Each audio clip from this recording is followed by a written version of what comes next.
All right, listen up. We're the Systems Group, a family-owned company taking care of the steel industry for over 50 years. Our founder, Charles Hayes Sr., was relationship-driven and surrounded himself with people who were hard work motivated. I mean, look at that guy. Are you surprised?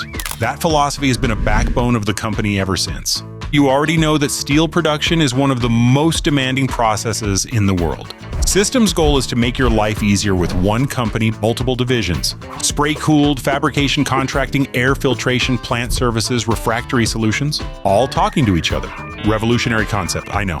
Over the past 6 years, Systems Spray-Cooled has supported more than 12 million tons of annual capacity and 16.7 million by 2027. Today, new mills aren't just considering system solutions. They're designing their mills for them. Because as it turns out, things work better together when they're designed to work together.